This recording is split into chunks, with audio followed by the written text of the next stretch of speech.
Last night, President Trump dropped another bombshell.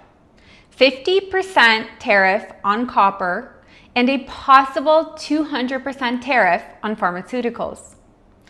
Copper tariffs are supposed to tentatively come into effect August 1st. Hi everyone, my name is Raluca Mackenzie and thanks for joining me today on this video about Trump's latest chaos he's igniting in the tariff trade war between Canada and the US.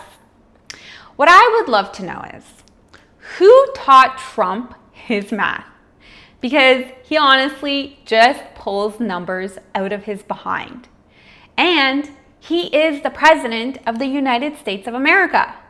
But honestly, this is turning out to be the worst Price is Right game in the history of North America. All right, so pharma tariffs are supposed to come in later if he doesn't change his mind. But the warning is pretty clear.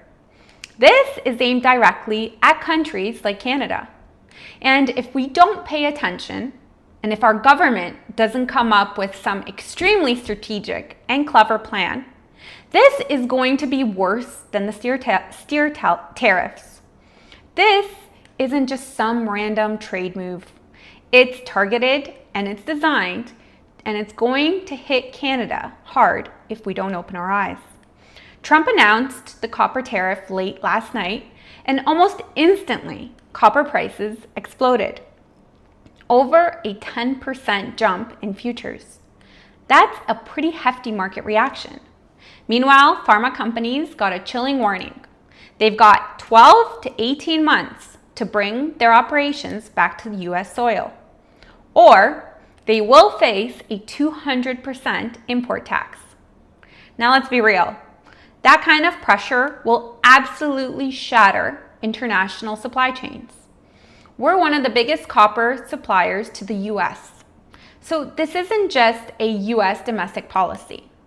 This is going to crush our mining sector, cost us thousands of jobs, and trigger another wave of inflation, especially in the clean energy space where copper is everything.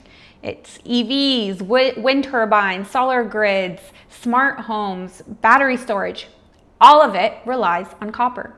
And guess what? The US cannot meet its own copper demand. So they're trying to bully the rest of us into playing their game while pretending it's about national security. But it's not. It's all about leverage. And pharmaceuticals, Canada exports a huge amount of generics and API components to the United States.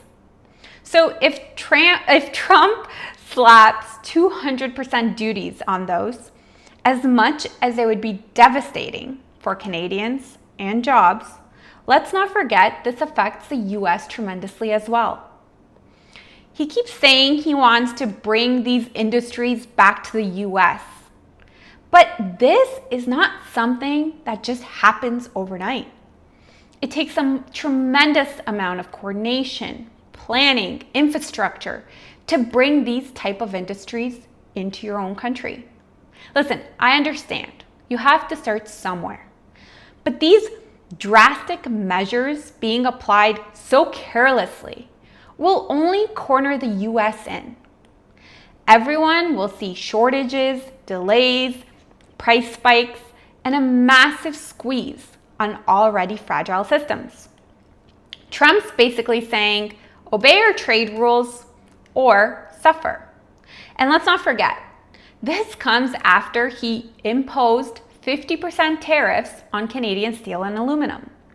He threatened auto parts just last month again.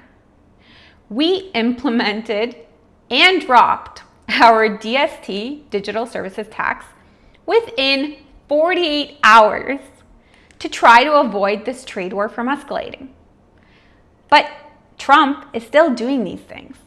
So clearly, he isn't interested in diplomacy. He's trying to reset the entire power structure. Right now, Ottawa's in damage control mode.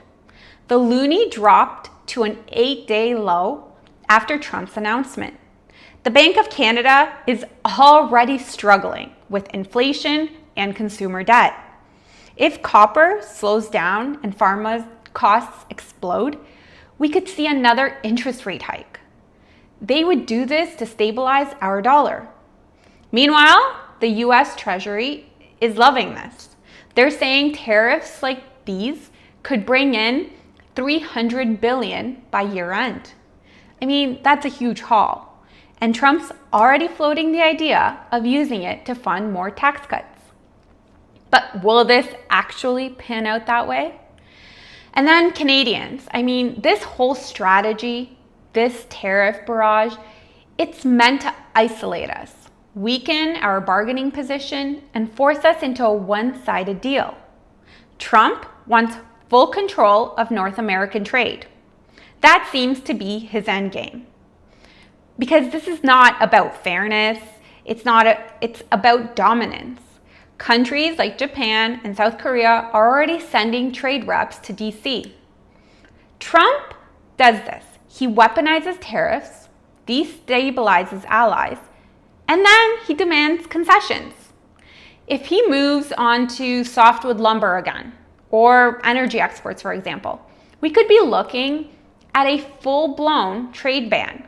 Because, as experts have reiterated, a 50% or larger tariff really ultimately bans a product because it's not feasible. Importers cannot eat up that kind of cost, and consumers are not willing to pay the price.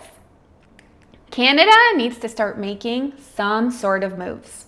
Besides diversifying supply chains, we need to start building infrastructure within our own country so that we are able to be less dependent on others. We are so rich in natural resources, but we're not very capable at bringing those resources to an end product. We need to lock in fair trade deals with Europe and Asia and start talking seriously about interprovincial trade, because we can't keep relying on the US for everything. Alberta and Ontario have gotten a head start on this, and it's a topic I'll cover in an upcoming video. But this isn't about politics anymore. It's about protecting our independence. When Trump hits us with a 50% on copper and threatens 200 on pharmaceuticals, this isn't just economic pressure anymore. This is economic warfare.